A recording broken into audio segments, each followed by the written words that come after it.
What is up, folks? This is Tony Burr and Aaron Dotson, and this week for Christianity Now, we have a special guest. Todd Clippard is with us, and we'll give Todd a chance to introduce himself, although I don't think he needs any introduction at this point. The last time Todd was on, we talked about something in association with the local church. What is the proper size of a local congregation? And you'd be surprised. We actually come up with an answer, and I think it's scriptural and useful and helpful to people that are trying to order their quote unquote business on the local level. But today we're going to talk about some things that we can do for Sunday evening. Are there better things we can do? Are we stuck in a rut? Is it a Hebrews 10:25 violation of scripture if you don't come back on Sunday night or even Wednesday night? So we're going to answer these questions and a whole lot more periodically because I know we're dealing with some difficult topics, not difficult as in they're too hard for you to understand, but difficult as in they are emotionally, we're emotionally bound to these topics and ideas. And regardless of what we think, God is the final judge and he will do right. You know, there are three different congregations associated with this live stream. One in Alabama, one in Arkansas, and one in Riverview, New Brunswick. We do things differently in these three congregations, regardless of what we think consciously.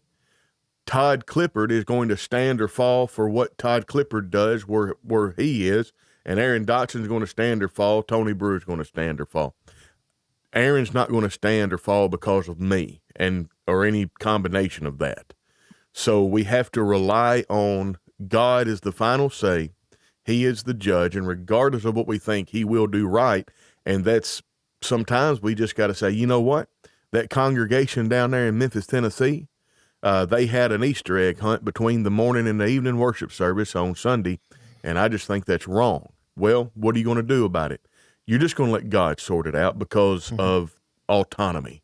Yeah, is the idea. If you're that conscientiously opposed to it, you just need to let them handle their business, and you mind your business, and they'll mind theirs. There's a sense in which that's the case. Anyway, all of that to be said, Aaron, how you doing? Man, doing great, and it's an interesting subject because it's one that we, think about because we meet every Sunday, and often we do it every, Sunday night service. A lot of congregations do it every week. Some are doing it less. Some are doing an afternoon service. There's what you said, autonomy, and there's needs in a congregation. And I think that's what we want to talk about because I don't know if you want me to dive right in, but I'm doing good. I'm doing fine. Awesome. I'm dry. It ain't cold. It's been raining. I've been driving a boat back home from work here a lot lately, but I'm in my vehicle today. So y'all got rain now? Yeah, we had a lot. We had a lot of rain all this past week, and it drizzled just a little while ago. But we're definitely above water. It ain't that bad, but it's. Well, we're luckily we're still in the winter time. We got the snow and everything. It hadn't turned to water. Yeah. Well, it flips quicker down here in the southeast, as you know. Oh, I guarantee it. Yeah, if you don't like the weather in the morning, just stick around till the afternoon. That's right. You don't have to wait very long. Todd, where are you from, man? What do you mean, where am I from? Where are you from? I'm like Johnny Cash, man. I've been everywhere. Yeah. I guarantee it. Well, where are you at now? You with the you're in Hamilton, Alabama. Carlson Church in Hamilton, Alabama. That's it.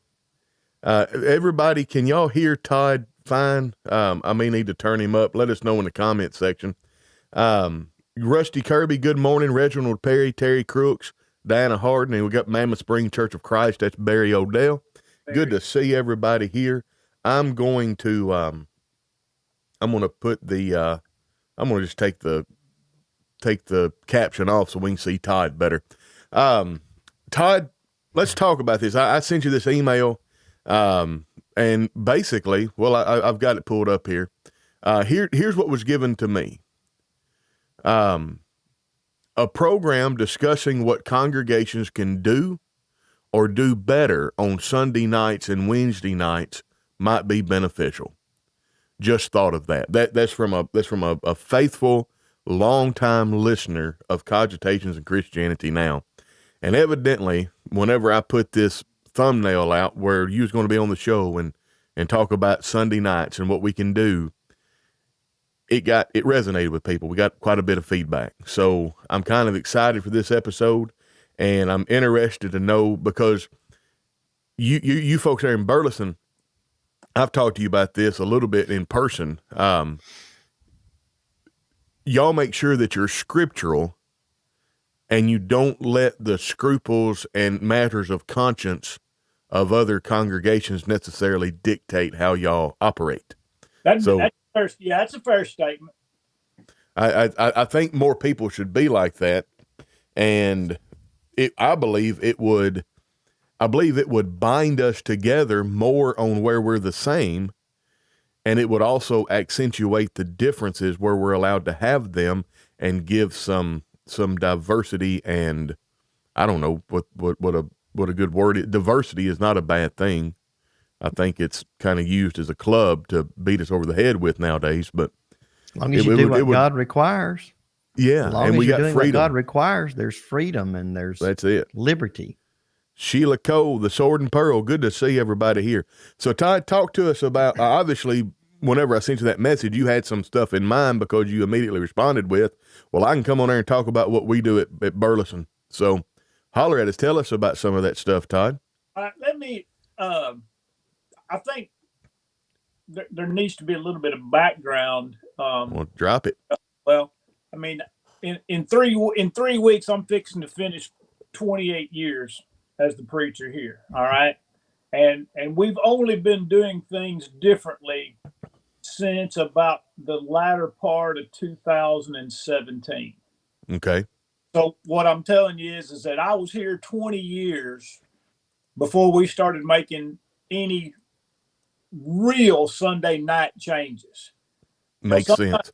Sometimes, sometimes we'd have meat eating meat, or we'd have, we wouldn't meet on Sunday nights for various reasons, or we might, do different things. But so far as changing the format, we were over 20 years into my tenure here before we made any changes. Now, that's just simply said to let you know that, we had 20 years of goodwill with all of our sister congregations.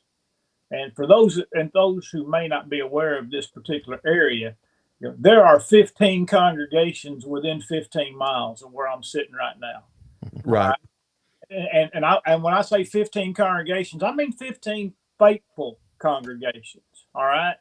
And if you spread it out a little further, I mean, the number of congregations is, well, Barn Creek's 2.5 miles to the north. White House is 4.5 miles to the east.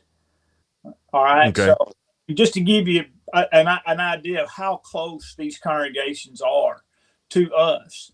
And so these are all faithful congregations. These are all congregations that are in full fellowship with one another, support each other's meetings, support each other's vacation Bible schools. You just whatever, for years and years had monthly county singings. So I want you to understand that I didn't just come into Burleson and start making or attempting to make or influence wholesale changes in what we do. And so I want people to understand that, because that has to be considered. Absolutely. Look, in short, we do what works best for us. Okay. Because the Burleson Church exists to glorify God through the members of the Burleson Church, and not per the approval of any brethren in or around the area. Yeah. But we had goodwill. All right. And so I want people to understand that, because, there's a sense in what your brethren think does matter. Yes. It should, but it's not authoritative. And so I want people to understand that we just didn't roll in here and start making wholesale changes. Now, the changes that we did make, and we did this in 2017, and we're still doing it today, is that we completely scrapped the traditional Sunday night format, and when I say the traditional Sunday night format, I mean a carbon copy of the Sunday morning worship, you know, with, you know, 2 songs and a prayer and a song and the sermon and the invitation, and, you know, and then however our congregation wanted to handle, you know, the Sunday night Lord's Supper situation. And so, we made wholesale changes to that. We scrapped it. And what we do, and this was, and by the way, this was all born out of a gospel meeting and our Sunday morning Bible class. Yeah. We were having we were studying, we just studied the J. Ridley Stroop's book, Why People Do Not See the Bible Alike, which is a great book. I totally recommend all brethren read this book. Man, it's so insightful. Written in 1949. But Why People Do Not See the Bible Alike by J. Ridley Stroop. And then we were also studying the class material on Muscle and a Shovel. Yeah. And what was going on is that we're working through this material on Sunday morning. Questions kept coming up, and we couldn't get through any lessons. Yeah. It's going to take us 10 years to get through that workbook if something didn't change. And so I made the decision to, obviously, with the approval of the elders, that we're going to move faster on Sunday morning, and then we're going to take Sunday nights, and we're going to spend as much time as we need to spend on whatever questions that we have particularly about denominational doctrines. Yeah. And our format switched to what we did when we first made the switch was we would open with a song, make sure that anyone there that needed to take the Lord's Supper had opportunity to do that. We've always, for the last 25 years, we've always had our Sunday night supper observance in the General Assembly. We always sing a song. We do it just like we do on Sunday morning. We don't ship people off to a room off to the side and treat them like second-class citizens because they couldn't be there Sunday morning. Right. So we handled all that business on the front end, and then once that was done, we entered what we called, publicly referred to as class mode. Yeah. And visitors, we explained to them what we're doing. We're in class mode. If you have a question, ask a question. If you have a comment. And we started, and what I did was I bought everybody at Burleson position notebook. Just a lined notebook. Yeah. And we started with studying denominational doctrines. And what we would do is that on the very first lesson's on faith only. All right. What we did is that we spent the very first Sunday looking at websites that taught faith only. And we didn't just use any old crackpot website. We used Legionnaire, Keller, who's the Legionnaire guy recently passed away. Big Calvinist. Sproul. R.C. Sproul was he's associated with the Legionnaires. John MacArthur. Yeah. We used reputable websites. Mm-hmm.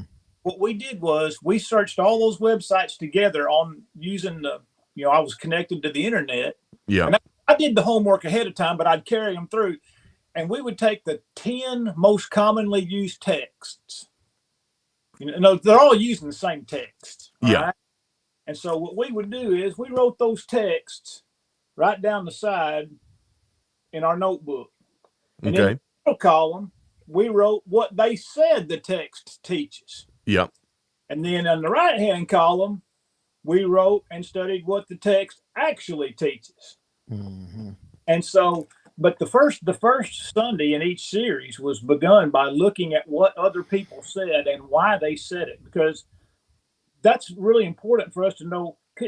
Listen, guys, how many times somebody said, "Why do people believe in once saved, always saved?" Yeah, a bunch. Believe in faith only. Why do people believe in denominationalism? It's like, well, let's look at what they say and learn why they believe these things. And so that started. We went from faith only. Yeah. We went right to all the tenets of Calvinism. We studied all 5 tenets of Calvinism. We studied all 7 primary tenets of premillennialism. Look, it took us 6 weeks to do faith only. Yeah. 6 weeks on the subject of faith only. We spent 6 months in Calvinism.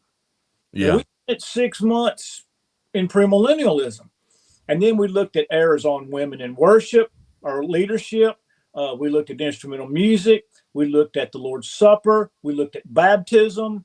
It's all in here in the notebook. And so how do you think they've got a resource? Yes. And now we've simply moved into questions and answers because this Sunday night series, we've been live streaming since before Facebook Live. We used Periscope. Periscope, that's right. And we preserved it with a little program called Catch. Yeah. And then Facebook Live came out, and we switched over to Facebook Live because it was a far bigger audience. And I remember those days. Yeah, well, this Sunday night series gets hundreds of views every single week. And during the pandemic, man, we run 1,700 to 3,000 views a week. Yeah. And so we understood the power. We understood the power of what we were doing on Sunday night. And Let me interject something here which blows my mind. And this is so sadly, maybe it's because I'm a little jaded or I'm a little pessimistic. I don't know. I may lean towards that, but you typically find or see what you look for. So when I see problems a lot, I don't know what that says about me, but I've seen this many, many times where the leadership of a congregation, I want to call it that but that's a loosely defined term. They will dictate what is taught from the pulpits in the classes based on a very small contingent in the congregation as far as what they want. And I cannot tell you how many times I've heard, well, we just want from the pulpit, we want from the Bible classes, we want to teach people what they need to know. And there's no reason to focus on places where people that profess Christianity are different. If you just teach them the truth, they're going to know how to negate the error. And these small group of people are vocal, and the elders are listening to them, and they think that that's the beating heart of the congregations, and I don't think it is. I think like that, and it's just wrong. And by the way, that's never been the case at Burleson. Right. Well, it's never been the case of places I've been either. It's just here's the thing: we live stream, and we take questions live on the air. Yeah. At that time, one of the deacons, who's now one of the elders, monitored the website. Yeah. And if a question came in, we'd stop and answer it if it was pertinent to what we were discussing at that point in time.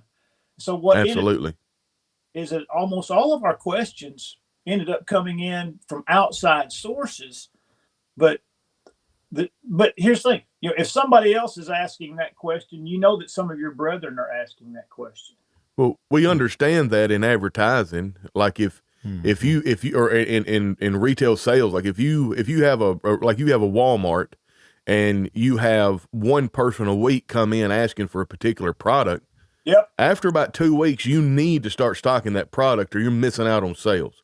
Yeah, politicians understand it the same way, that if they get a letter from somebody, they know that letter, and this is I'm just pulling a number out maybe from my head from 40 years ago. Yeah. But if they got a letter on something about a subject, they understood that letter probably represented 1,000 people. At least. Yeah. In a local setting. Oh, I got you. Yeah. Local representative, like our local state representative. If he got 5 letters, then he understands there's about 5,000 people that have the same question. And so, we understood that if people are asking questions, and by the way, man, you would not believe how many non-Christians watch our Sunday night stuff. Oh, I would. I would. I never cease to be amazed, because every now and then I'll just glance down I use my phone as the monitor for our Mevo camera. Yeah. And it'll just say watching. And I'm like, I can't believe that. I know. like 4 or 5 years ago, I'm in this restaurant, and this guy that I didn't think ever even graced the doors of a church, which he may not have, said something to me at the breakfast table. Yep. He said, man, he said, you had a sharp bow tie on last night. He said, that lesson was really good. And when I told one of his coworkers what he said to me, he said, he was watching you. I'm telling you. Mm-hmm. I'm like, I mean, watching. So he goes, wow. Aaron and I get them all the time. Yeah. Folks that you just, he'll send me a message. Hey, that dude that was watching during the show and commenting, he's somebody that I know from my past, and he's from back in Alabama, and I never thought he cared anything about. Right. Like, that's happened at least 2 or 3 times with Aaron, and I've seen people that I've known, I mean, it's just, Yep. you use it to disseminate this information. The door of the church is the Bible. So what we've been doing has expanded our influence and our reach. Yeah. Really, I've got high school friends that live overseas that watch, that don't have any ties to the church. And so, scrapping and I'm not saying that people wouldn't watch if we were just simply regurgitating the Sunday morning format.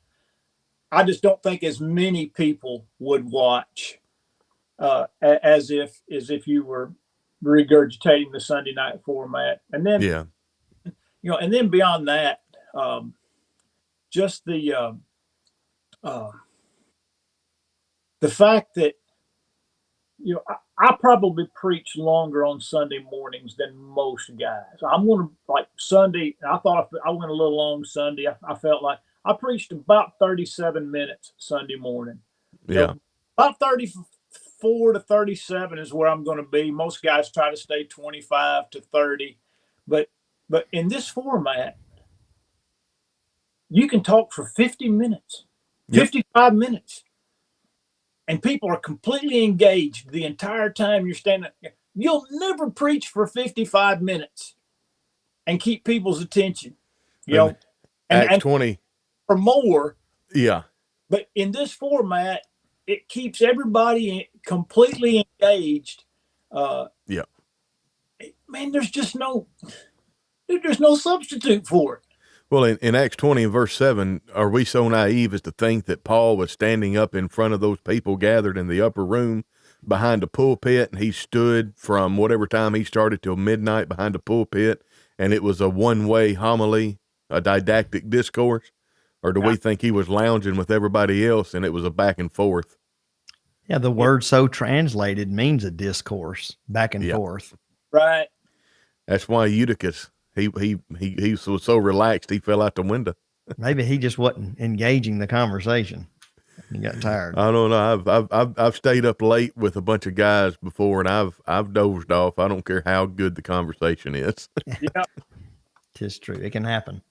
Yeah, but well, I would just encourage congregations to and look, man, if your Sunday night format is working for you, don't change. Look, don't change just for the sake of changing, because changing doesn't necessarily mean that things are going to get better. Change is neutral. That's right. It could be bad. It could be good. Hey, let's use this opportunity to segue into another section of the show. I want to talk about change and tradition and how we got here on what we think we got to do on Wednesday night. But first, I want to hear a word from our sponsor. And instead of me doing the ad read, we're going to take about 1 minute and 20 seconds here and let the commercial play. This is for Lindsay Dotson, lindsayfaydotson@gmail.com. Remember, folks, gospel meeting season is coming up. And if you want your flyers, marketing material, and stuff like that for social media, contact Lindsay Faye Dotson, lindsayfaydotson@gmail.com today. Are you looking to spread the word about your next church event in style? Lindsay Dotson is your go-to designer for church-related advertisements that truly stand out. When it's time to invite members to your upcoming event or share the news of a special gathering, trust Lindsay to deliver. Vibrant flyers that capture attention and set the tone. Memorable postcards that carry your heartfelt message. Eye-catching social media graphics perfect for sharing across all platforms. With a keen understanding of the needs of the events of the Christian community, Lindsay crafts designs that not only look great, but also resonate deeply with your congregation. Get in touch with Lindsay Dotson today to elevate your church event promotions to the next level. Message her on Facebook or shoot her an email at lindsayfaydotson@gmail.com. Share your church's special moments and announcements in the most visually stunning way with Lindsay Dotson's expert touch. Reach out now and let your event shine.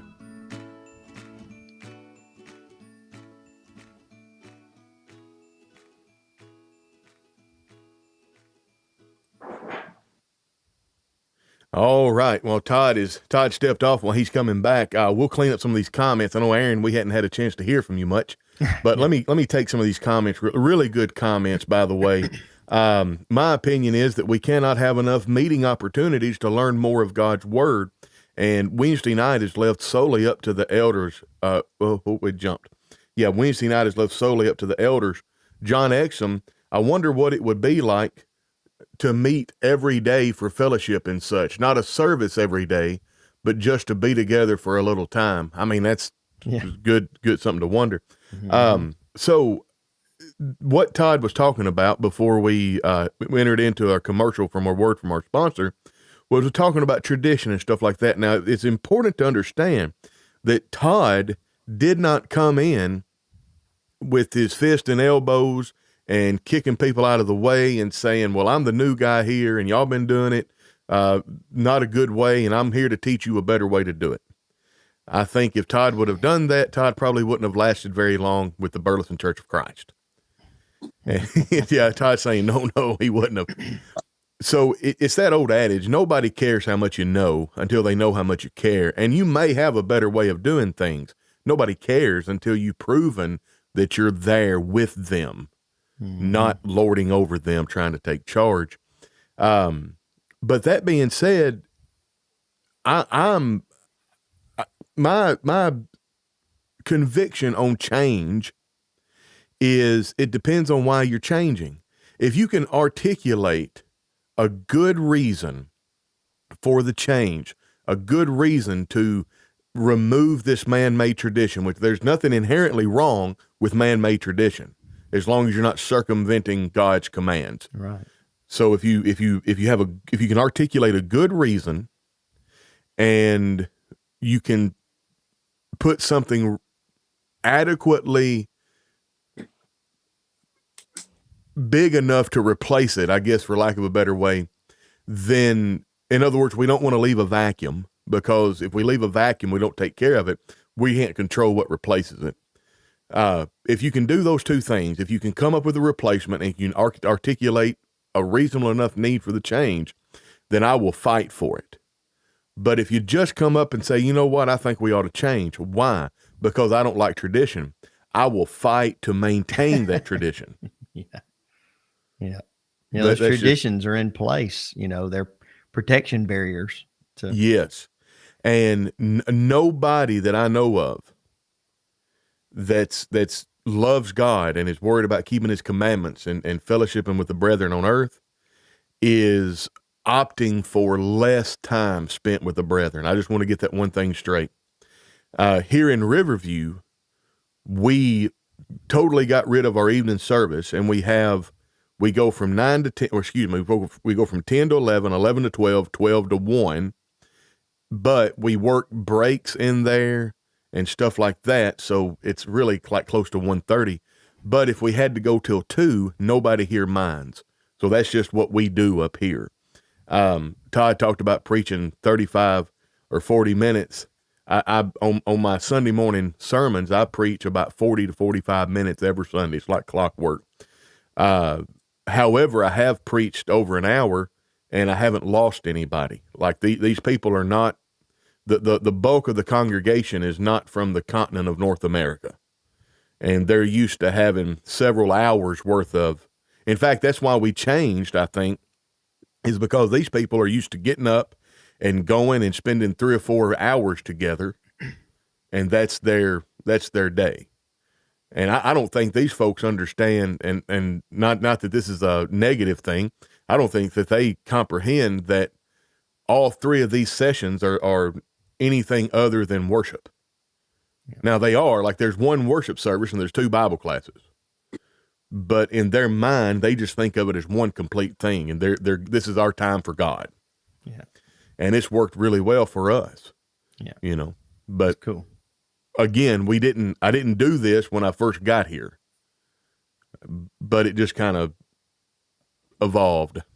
Well, again, let me kind of preface some things about Burleson, is that out of the 90 or so people, out of the 90 or so people that we have on our roll, and our roll of 90 people is every man, woman, and child, non-Christian spouses included. All right. So, I mean, all right. So out of that 90 people,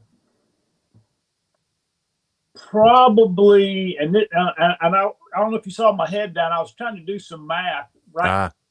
Names, but at least 80% of the people who are at Burleson right now were not at Burleson when I came in 1996.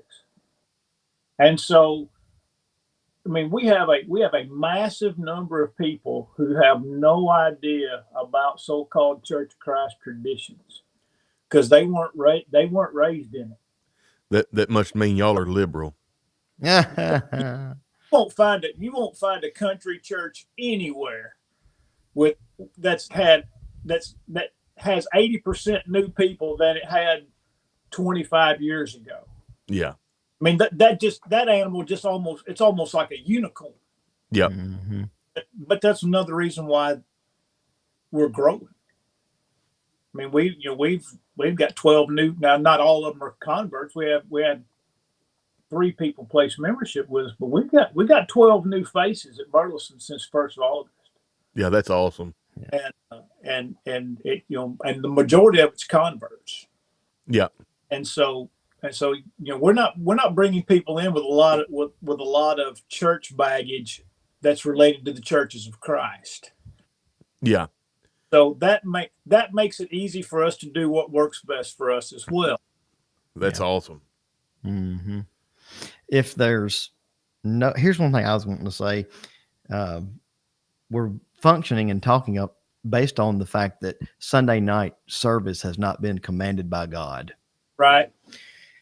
So that would mean then that each local congregation can decide whatever they want to do. We've already stated in so many words and even had a couple comments, about we don't want less time together. I wouldn't want us to just, we're not going to have Sunday night services, so just stay at home. It's like, no, let's do something else serving God, right. Purposely together, unified. Because in our society, we don't need less time together. We need more time together. A lot of people are there, but they're disconnected. They need more connection. They need more God's word in them. We all do. So, but with all that said, I'd just like to ask you, Todd, the question that I think a lot of people would probably ask if they could ask you, especially people who may not be comfortable with changing something. Why did y'all change it? What were the reasons? And I know you've said in so many words, like you feel like the effect and the outreach, people that are not members are watching online. That no doubt was one of the things that your audience, if you will, has broadened. But like, what were some of the initial conversations that came up, and why did, not necessarily who wanted to change it, but why? Because I think a lot of people just look at change as bad. It's just bad. We don't need to change it. We're too afraid. People might leave. People might not like it. And we operate, unfortunately, not just as congregations, but even as individuals. A lot of folks operate out of fear. They stay where they are out of fear. I don't know. Could you address that and just what from your experience there? I think the primary answer is seen in the turnover in the makeup of the congregation. When you've got 70 to 80% of the people who have no church background, Lord's church background, or have no religious background at all, you're just spinning your wheels if you're not. I mean, we used our Sunday night service as a means to bring people along. Mm-hmm. You know, you've got, I mean, man, we've got people, and listen, don't take this as a slight against these individuals or in any way to be as an insult. But we've got people that don't know even the most basic of the Bible stories. Yeah. I mean, they might know a little bit about Noah's Ark. They might know a little bit about David and Goliath. Mm-hmm. But you want to talk to them about the plagues, the crossing of the Red Sea, David and Bathsheba, Solomon, Elijah and the prophets of Baal. Man, these people, they just look. If you're 40 years old and you never set foot in the church till you're 40 years old, how are you going to know these things? No. So how does a Sunday night Bible study, the way y'all do it, how does that, bring out more of meet that need more than just a regular service where someone's preaching? Well, ask questions. Yeah. I mean, when you're regurgitating, and that's probably not a good word, because a lot of churches do really good on Sunday night doing it the way that we've all done it. All right. So I put forth to you that those that are making up for it in other places. And that's probably true, Tony. That's probably true. But, the ability to be personally engaged, ask questions, have your questions heard, recognized, and again, a lot of guys, and I've done it, a lot of guys preach in series, but preaching in series is still bound by time.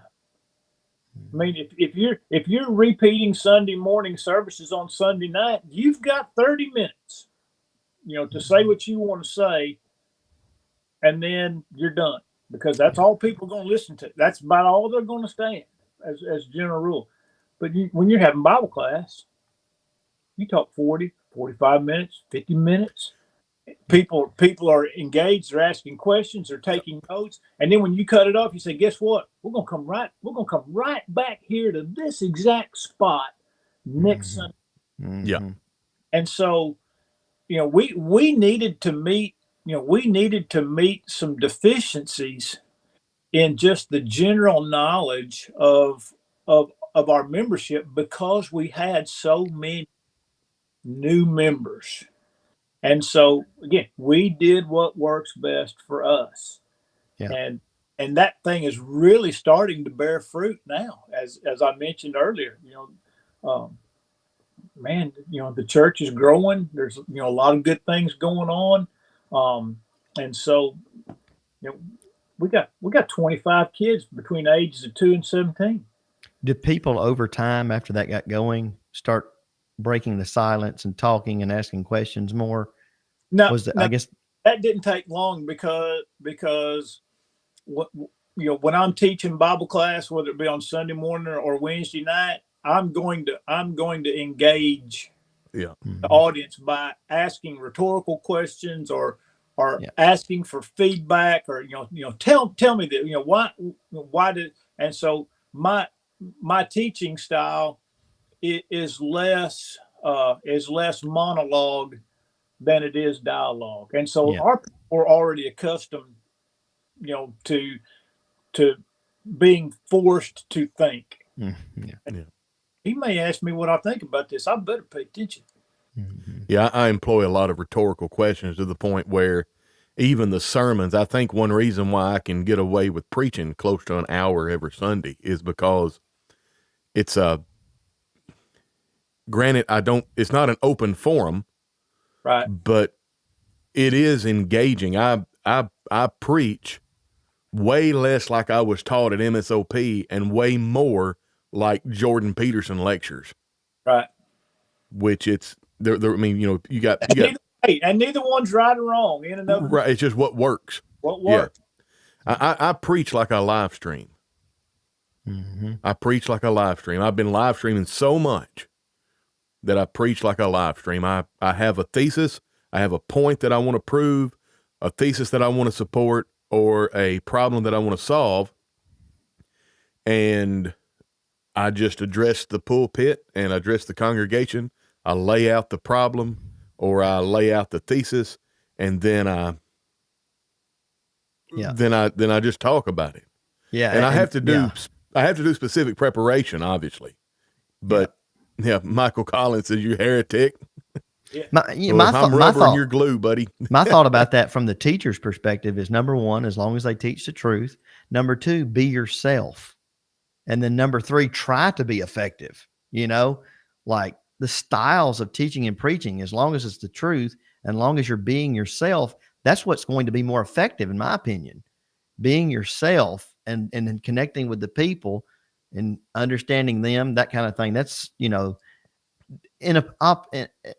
as opposed to more of just what we think of as a homily, where it's only one-sided, especially for Bible class. I mean, and kudos to everybody that's commenting. These comments are so amazing. I would ask that everybody watching this go read the comments. We would be here for 97 to 40 hours with all these comments if I read every one of them. We typically try to read all of the comments, but remember, with when we have a guest, we kind of forego that because we want to hear from our guest. So, but very good comments, by the way. Yeah. Wayne Vaughn, the issue I have is having the sermons too short. Yeah. And I don't know if he means as a listener or as a teacher, but there's some brethren that are like, I wish your sermon had continued on. And then there's always that one or two. Well, I want those little short sermons, It's like, well, who gets to choose the perfect length, Well, an hour or 5 minutes? And I wonder how brethren would feel if I got up and just read a scripture and said, if you need to come to Jesus, and come now, and just, like a little 2-minute deal every week. I bet somebody would start thinking, we could probably pay him a little less for that. Yeah, that's what they do. Yeah. Ben Grady says, I'm not for the TikTok sermons. Yeah. Yeah, Paul went to midnight, but Wayne, he was ready to depart on the morrow, so he knew what was up. That's right. He probably didn't start at 7 a.m. They worked on Sundays, so he probably started in the evening. But yeah, probably started about dark 30. Yeah, but still, it's probably longer than 20 or 30 minutes. Yeah, I would say so. Man, let me tell you, the tradition thing, it has always blown my mind, Todd, that we just do the same thing on Sunday night we do on Sunday morning. And I've always wondered about that, even when I was a little kid. And I was like, well, this doesn't seem, I know it sounds weird because, again, you don't want to come off as you don't want to spend as much time in the Bible. You don't want to come off as if you don't want to spend as much time with the brethren. But I'm like, I've already done this once. Why do I need to do it again? Mm-hmm. Like, be respectful of my time. I'm wondering if that's why some brethren don't come back on Sunday nights. I think I don't wonder that at all. I mean, a lot of brethren, they're like, no, they don't come because they don't love God. Maybe. I don't think. But like, the church leadership is not respectful of people's time. We've done this once. Why do I need to come back and do it again? I mean, somebody's got to be thinking that. Oh, yes. Well, no question. Hey, Todd, how does Burleson, the difference between the Sunday morning and the Sunday evening? Do y'all still do Sunday evening at 6 or 6:30 or whatever? 5:30. 5:30? Oh, well, that's not scriptural. Yeah, 5:30. Yeah, it needs to be in the 6 hour. Yeah, well, talking about, we're doing what works for us. Every time there's a fifth Sunday in a month, we used to have meat eating meat. All right. Well, we figured out if we met and then we ate, that next meeting's hard for everybody to stay awake. Yep. If you know what church fellowship looks like, man, casseroles for days. And so what we started doing is we even changed that. Yeah. Now we have what's called meet and eat. Yeah. And what I do, I preach twice on Sunday morning during the service. I'll preach a sermon before the Lord's Supper. I'll preach a sermon after the Lord's Supper. We'll have extra songs, and then we'll go eat. and then we're done for the day. So instead of eating meat, we meet and then eat. But Tony, doesn't that confuse people changing it up? Somebody would say that. Hey, I got to tell you guys this. You guys may or may not know Bill Burke. Bill's best friend I got in this world, preaches for the church in Crandall, and he's been an adjunct at Brown Trail since the 90s. What's his name? Bill Burke. Burke. Okay. Sorry. So Bill and I were talking about this very thing. And let me give you the context real quick.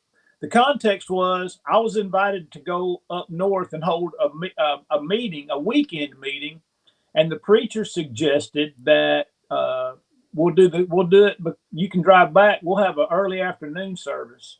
We'll have a meet and have early Sunday afternoon service, so you can drive home. It's just about close to 500 miles, and the elders shot that down and said we don't change our service times, and here was this like, what's the deal with that? It's like, well, somebody might be traveling, and they might need a place to stop and worship on Sunday night, and so that's why we're having Sunday night services, just in case somebody comes by on Sunday night, on the off chance that somebody might be traveling and need a place to worship on Sunday night. That was the reason that was given. So now with that's the background of our conversation. Bill was in this discussion with his preacher boys about changing up services on Sunday night and this and that, and traditionalism. And the discussion got pretty heated among those guys because, everybody's got a hot take on Sunday night. And those guys got heated. One of them said, this is what one of them said, because Bill was trying to warn these guys about traditionalism. And one of the preacher students said, if the sign out front says 5:30 Sunday night, it's a sin if you don't meet at 5:30 on Sunday night.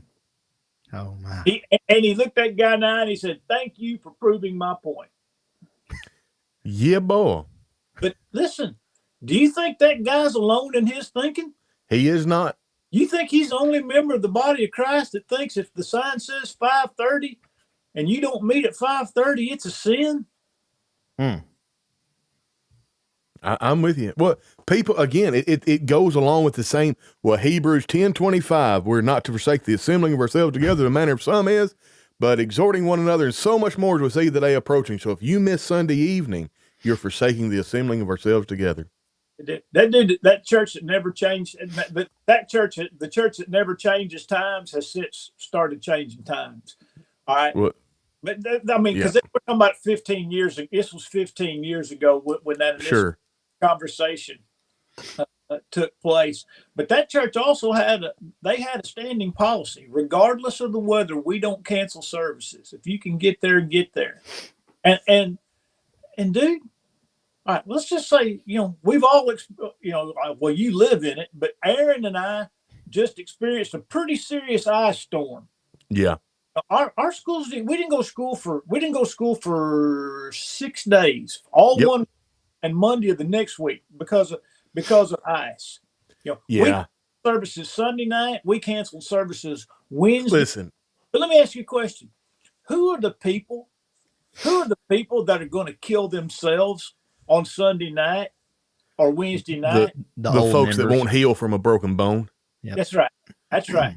Your octogenarians, are the people that probably don't even need to be driving at night. Yeah. Exactly. Drive on the ice at night because we don't cancel services. And anybody with a lick of sense is going to stay home and stay alive.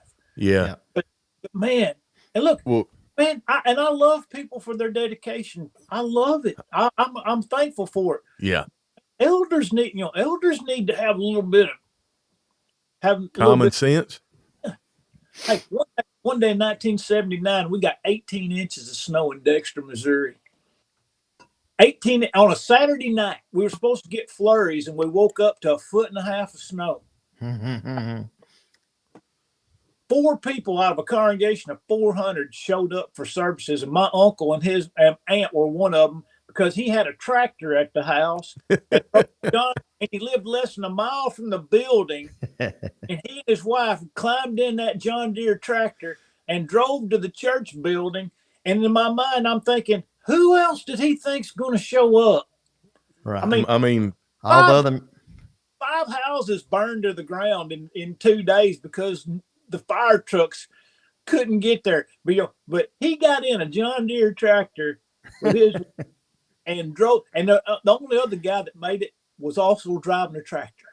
do you think that we have sanctified the building too much? You think we have separated the building and made it holy to the point where we've almost created a holy relic in the building? I saw that a lot. Look, when I say no, I don't mean nobody's done that. I don't think that's it. I just think people are bound. They're bound by their traditions, and they've got it in their minds that it's got to be this way. And if it's not this way, that's what I mean when I say we've sanctified the building. Like that building is something special in our mind, and we can't worship God unless we meet at the building. That's why people get so crazy when you go to jacking with the times of the meeting, you know. Like but people, again, like the people that it bothers. Okay, so let's say the elders say we're not going to have collective service here at the building on Sunday night because 2 inches of ice or whatever. We got snow. You know, y'all had the ice down there in Alabama. We had snow here, and our elders did cancel Sunday evening. It was clear that morning. But then by Monday, of course, it's just different. You know, we may not be that far away, but it's different up here. They pre-treat the roads here. They treat them after it snows and ices, and the interstate never shuts down here. I've been here and they've had I don't know how much it was, bunches of snow, ice, and people get on the interstate. There's scrapers on the interstate. You know, the state has invested in that. We're far enough north. We have that, you know. Ain't got, and it ain't flat here like it is there either. Right, no. right, exactly. So, but anyhow, that said, I wonder if the people that are there in their mind, they're bound to come that night. They just have to. They feel bad if they don't go.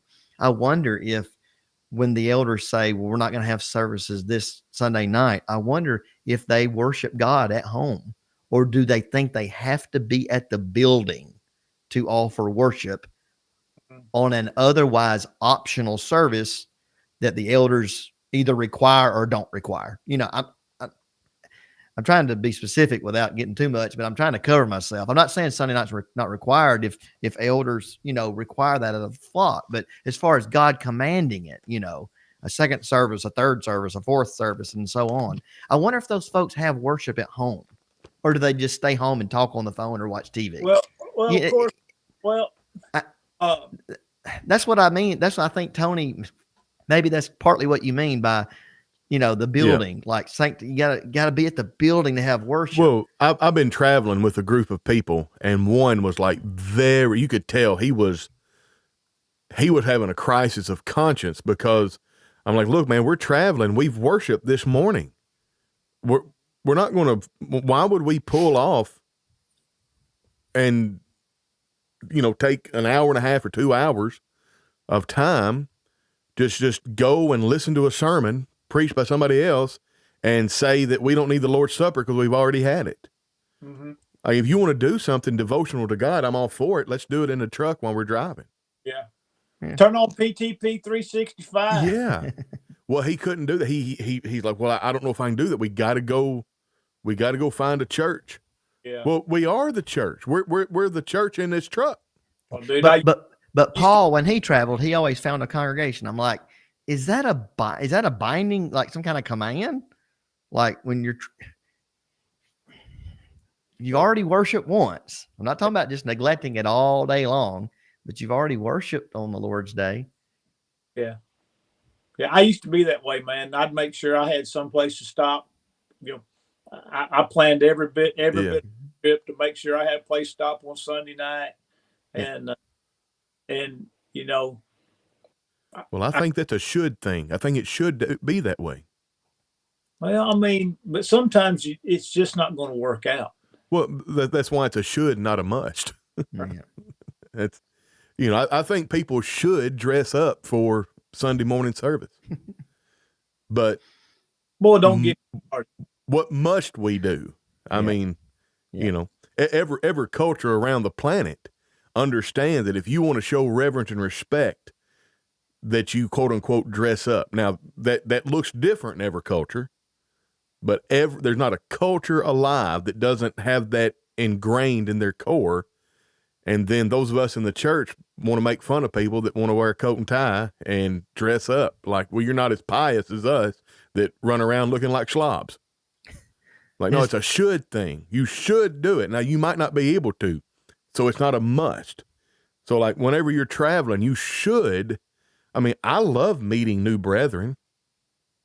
I would love, traveling. I would love to stop at every little congregation that we pass and spend some time and get to know those people. I mean, it's a should thing, but must I? Well, if we're hammering down trying to get home so I can see my family that I ain't seen in a while, we can pray in the car and we can listen to a sermon in the car, I know motives matter. Yeah. Jesus taught that, Matthew 6, motives matter. Oh, yes, I don't have to go to church tonight. It's like, why do you feel that way? Like, why are you looking for a way to not go to church? Motives do matter, like. There's a big, long comment I want to read. And I think this would be good. We can end the discussion probably on this one comment, because I think it'll get us back to the topic at hand. Not that we've ever left it totally, but all right. This is from Michael Gregory Collins. We need less time in the building, but not less work. We have constructed a time clock system of Christianity. Punch the clock when you walk in the door. I think being in the building and worshiping together is necessary, but we also have to find time to go do all the other aspects of the Lord's work. We went to visit someone Sunday that are great members but occasionally miss. So we visited them. The wife has been struggling bad with arthritis, but never says anything at worship about it. We have developed a deeper relationship in her home, finding that out, and how she's getting over it. She even sent us away with some goodies. Now we know she's not, quote unquote, just skipping, but is dealing with a very real issue. Being in their home and just visiting made their whole week. And I think that's what we're advocating for. If we want to combine our entire day of worship and Bible class, that's great. We can do that, 10 to 11, 11 to 12, 12 to 1 or 2. Or we can do 10 to 11, 11 to 12, then come back at 5:30 or 6:30. Either way, understand that what we do together as Christians is necessary, but these things in the building, but out of the building, Christianity is still extant, and it needs to be affecting and influencing our communities. You can't do that from the four walls of a building. Yep.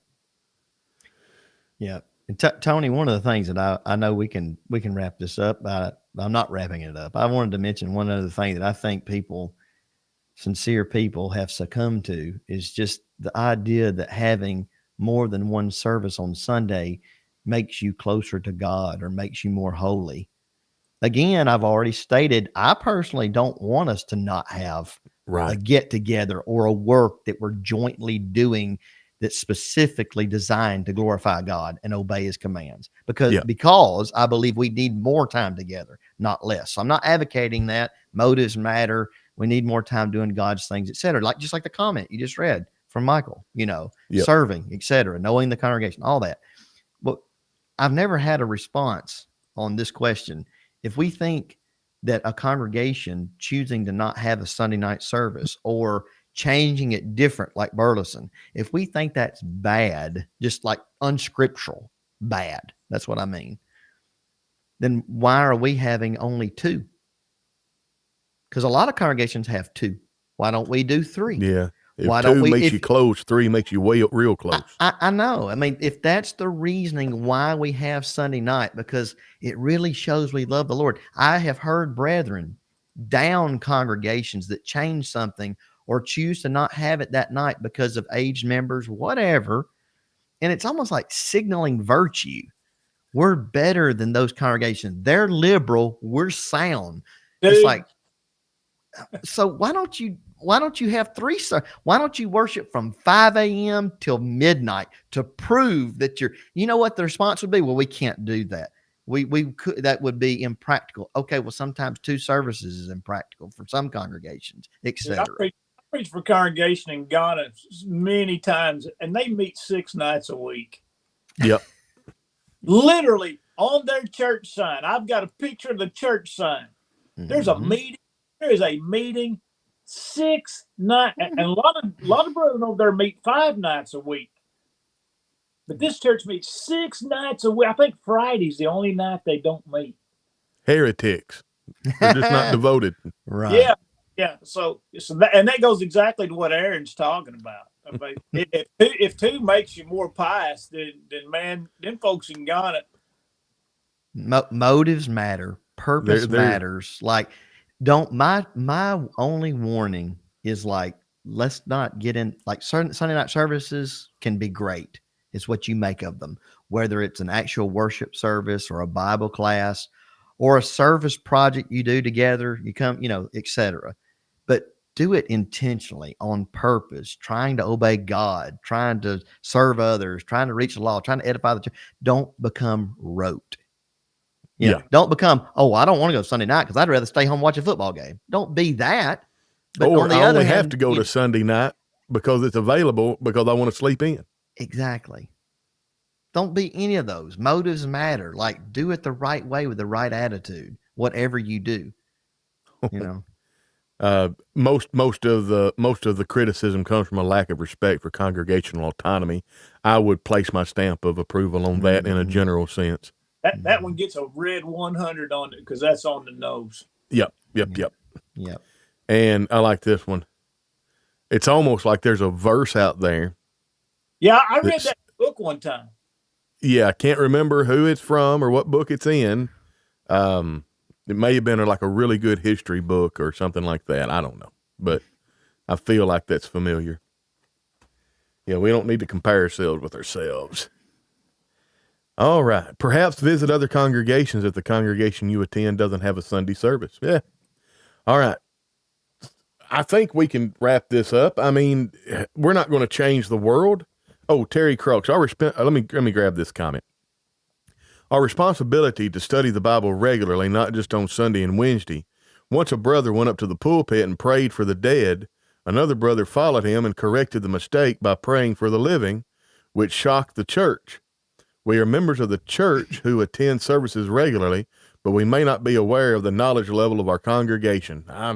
Yeah. And we need to do that. So from my research, and I don't know if Todd can hear this or not. He stepped off the camera, but from my research, thank you, Danny Mentor. Appreciate you. Thank you, brother. From my research, it appears that this tradition of a quote unquote Sunday evening service, I think, was started with the advent of shift work in a lot of places. I've heard that many times from people who said they researched it. I haven't researched it really myself, but yeah. But, well, now I can't find, where did I was doing some research for the show. Is it on my phone? Yeah. Where'd your research go? I had a right here. Yeah. Right here. This article is from the Banner of Truth. I don't know who does this, but why 2 Sunday services? And I'm going to read this. I don't agree with this. I think this is nutters. Okay. Why are there 2 Sunday services? Because 2 services are a pattern in Scripture. I have never heard this stance. Wow. I've never heard this stance. Yeah, in the South with the coal miners and the shift work demanded 2 services. Now, I'm with you. That's very possible that's because it would have originated in the Bible Belt, and the coal miners would have been in the Bible Belt, and it would have kind of permeated throughout the rest. Anyway, while there is no explicit command in the New Testament, this is evident in the Old Testament. We find this morning and evening pattern explicitly in Psalm 92.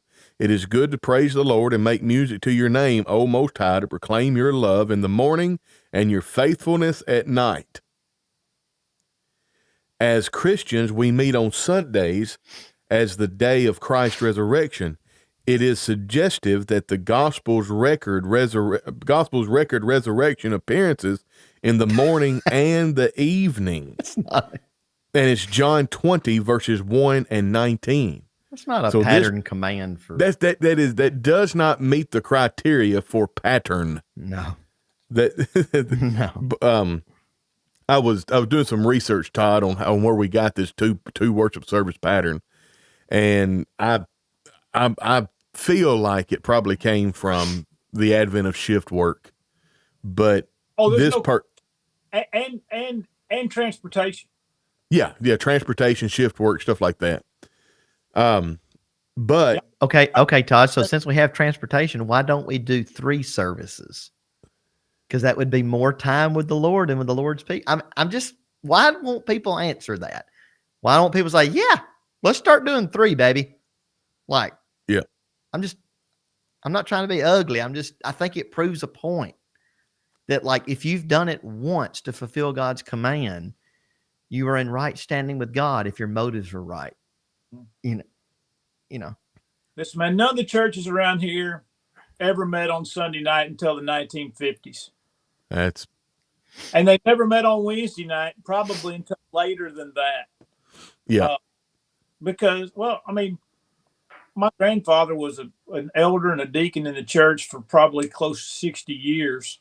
And, when they lived in the country, the church met on Sunday morning.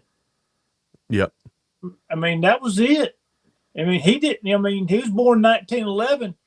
And he never attended a Sunday night service till he moved to town in 1960. Yeah. Man, 49 years old, lifetime member of the church, never went to church on Sunday night or Wednesday night till he moved off his farm into town because he could drive from town to the farm. Farmers live in town now. Yeah. And by the way, my mom told me, said it was a big change for them when they moved to town because, he wasn't convinced when he first moved that Sunday night was a must. Yeah. And because in his mind, he's like, well, that's just for the people, like you said, that are on shift work or people that, that couldn't be there. But then he came to the conclusion, you know what, I need to be there and have my family there. And that's the way we were all raised. But, this idea of Sunday night, this idea of a Sunday night assembly is by age, as opposed to the age of the church, man, it's an infant. It's modern. Yeah. Yeah. Sunday night service is an infant in relationship to the life and the age of the church itself. I mean, I think it's wise for elders to think long and hard about why they're leading and guiding and expecting the church to do what they do in a second service or third service or whatever, and then express those things clearly to the church, so that they know why they're doing what they're doing, and don't let it just become, well, we've just always done this. That's why people don't come. That's why people are there and they're struggling with it, or they're there physically, but they're not there mentally. Look, there needs to be some, if you're gonna add services, there needs to be some thought involved. Yeah. Be intentional, be even intentional, even about the second service that you're already having for the last 80 years, be intentional about it. I caught some grief not long ago by making a criticism, and I made it before a gospel meeting season opened. That when how many times have you heard somebody get up at a gospel meeting and give thanks for the elders having the foresight to have that meeting? When that church has had that meeting on that particular Sunday for the last 120 years, third Sunday of June's our Sunday. It's like, dude, there's no forethought in that.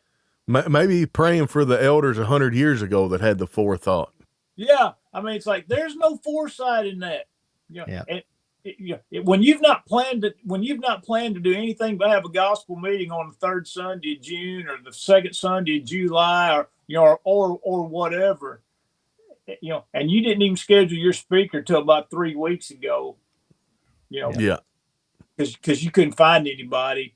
I mean, there's no forethought in that. I mean, why would we expect people to get excited about something we hadn't put 5 seconds of thought in? I know it. Yeah. Again, I'm going to use Burleson as an example. Man, we had a meeting back in October with Wes Hazel. Yep. And we planned that. He and I worked on that meeting and planned that meeting. And we had that meeting for our people. And with the understanding that if anybody else showed up, they could benefit. Yeah. Man, you want to talk about attendance, dude, we had people attending that thing every night that in years past might not attend Monday night or Tuesday night, but they'd be good to be there Sunday night and Wednesday night. Dude, we had people there on Monday night. Yeah. We had people that never missed a service, that probably it's been years since they'd attended every service. Yeah. What was the difference? The difference was we planned it, we prepared, we did what works for us, and the people, we didn't have to prod people, we didn't have to beg them, we didn't have to guilt them. We put a product out there, so to speak, that our people wanted and needed. Man, they responded. It might have been the best meeting we've ever had in my 28 years here, and we've had some good ones. I think it'll be good to close the show out with this thought. Now, this is going to it's going to have just a touch of dad joke humor and a little bit of absurdity, which hopefully makes it stick. And I'm not trying to change anybody's vernacular. I'm just going to put this in a way that I want us to think about it. So if I go to a college and I sit in a class and I listen to the lecture, but I don't do the work and I don't take the test and I don't get credit for the course, what is the verb that describes what I did? You audited it. I audited it. There's nothing wrong with auditing. No. Okay. Like I garnered that information. The professor cannot take it from me. I just don't get any credit for it. But now if I pay the tuition, if I do the work, if I do the homework, I get credit for the class. I haven't audited. I have participated. Mm-hmm. Now, whenever we come to the church building, we go into a large open room where we worship. But we call it an auditorium because we don't want to call it the sanctuary, because it's not scriptural to call it the sanctuary. But what do we call it? We call it the auditorium. But it's not where people come to audit. It's where people come to participate. And I think that's the key. If we can teach the members this, you're not coming to audit a worship service. The worship service is not for people who are not members of the church. Amen. Our assembling of ourselves together, whether it's for a Bible class or whether it's for a worship service, is for members. Yep. It is not that's it. John Exum has heard me say this before. Mm-hmm. It's a participatorium, not an auditorium. Mm-hmm. But now don't start using that word or you're going to sound like a nutter. But if we can think of it that way and we can help people, their default way of thinking be, I'm not coming to audit, I'm coming to participate. I think those gospel meetings go better. I think the Bible classes go better. I think the fellowship meals go better. I mean, I don't want to just audit a fellowship meal.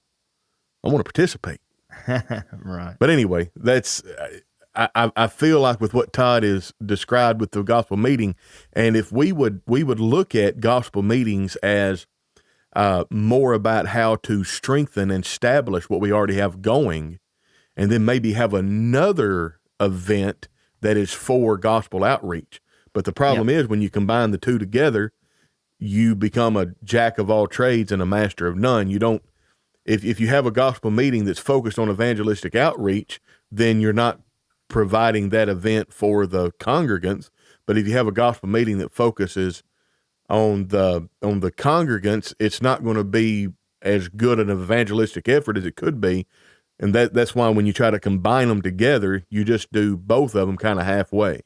instead of specializing in one. Like I would say have a what's his face, Whitaker. You know, have Rob Whitaker come and do an evangelism seminar, and for that week focus on nothing but evangelism and learning how to evangelize and this, that, and the other. But I remember at a congregation where I wanted to get somebody that wasn't a quote unquote big name in the brotherhood. And they wanted to get BJ Clark. And I said, listen, I like listening to BJ Clark, but why don't we get this other fella? And they actually said, well, it won't be a successful gospel meeting because we won't be able to get people from other congregations to come. That's what, yeah, no offense. I don't care if they come or not. I mean, they're my many brethren. gospel meetings have become a pep rally for the saved. It's a social club. Which if you turn it into an edification event and you're purposeful about it and you have the right motives, etc., it can be successful. Good. That's Bring good. BJ and have him light a fire under the members. Right. But don't walk away going, we didn't have anybody. I invited 5 people. No sinners came. It's like, well, maybe we didn't purpose enough. Maybe we didn't plan enough. Maybe we didn't canvas enough. Maybe, there's. Anyway, that's my 2 cents as far as that goes. We need to make sure we're not participating in consumerism Christianity, that we're a battleship, not a cruise ship. Everybody's got a job to do. You better bump that up to about 8 cents with all the inflation, but go ahead. Well, 2 cents if you want to. All right. Any final thoughts? We truly need a revival in the church today for love and good works, not love for tradition. Amen, John Exum.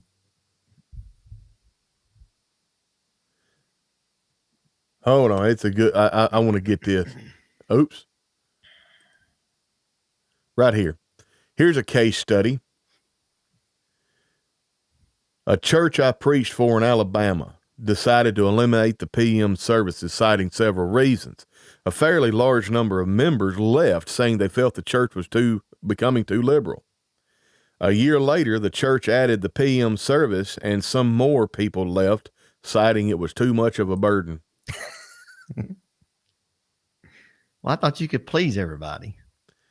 I'm pretty sure you can't. Abraham Lincoln said that. All right. Final thoughts. Thanks for joining us, Todd. That's good. Always good thoughts and considerations. We have really, this again, for a large chunk, we've had almost 40 people. I'm curious to see what the analytics are after the fact. I always get an email and Restream tells me, but we have, I bet we averaged 30 people for the live stream today. So this lets us know exactly how this resonates with the people. So listen, we just want to do what's right. We want to serve God and keep his commandments because this is the whole of man. I believe, as I was saying before we started, I believe that everybody, I almost believe this without exception. That just may mean that I'm naive. Everybody wants to do what's right. And they want to be equipped to do what's right. And if you equip them to do what's right, they will, if they are able, do what's right. Yep. And if I think anything other than that, I'm just going to go get a job at a widget factory and keep to myself, because what's the use in continuing, you know? And I would add to, we just want to do what's right, and we want to do it as effectively as we can. That's why we would discuss this subject. Some good brethren would say, why in the world would you even discuss not having a service or changing the service to a Bible class or something along those lines? Because if it falls in the matter of judgment, it's wise to discuss it so that you can think about how effective you can be in what you're doing, instead of just keeping status quo, thinking that you are exhausting all your efforts and we're doing all that we can. And each year, like you said, Todd, it's like, thank you for all the thought that went into this. And it's like, well, over years, that thought trickled down to little of nothing except just keeping it as it was. So we wanted the church, every congregation should only want to do what's right and do it as effectively as possible. That's the work of elders, especially too, to help the congregation be as effective as they can. What's the old saying that the definition of insanity is doing the same thing over and over and expecting different results. We need to take that to heart as congregations and be as effective as we can. All right, folks, we're going to shut her down. I'm going to put the tip jar. The only reason we have the tip jar is because some of you have asked. For instance, what we use our support money for, if you're a subscriber at Substack, or if you're a supporter on Patreon, or if you just send us money every once in a while through PayPal at nearchurches@gmail.com. For instance, Aaron Dotson needs a piece of equipment. We're going to order that piece of equipment soon, and the way we're able to do that is because of the money that you support us with. We've grown immensely, and that's in large part thanks to your monetary support, but also it's because you share and comment and interact, and we are so thankful. The last time I looked at the analytics on the Facebook page only, we're reaching about 15,000 people weekly. So that's a huge number for us. It's a little old bitty Facebook page. But anyway, the main thing that's blowing my mind is the growth on the YouTube channel. We can be monetized on YouTube fairly soon. We need 1,000 subscribers, but that watch time hours, folks, we're going to blow that out of the water this year. So please continue to support the YouTube, like, subscribe, and share, all that good stuff. And unless anybody's got any final thing, we're going to shut her off. Anybody? All right. Thanks for being with us, Todd. Aaron, appreciate you. And folks, this has been Tony Burr and Aaron Dotson with special guest Todd Clippard. And for Christianity Now, like, subscribe, and share on Podbean, Apple Podcasts, Spotify, and TuneIn Radio. And we'll catch you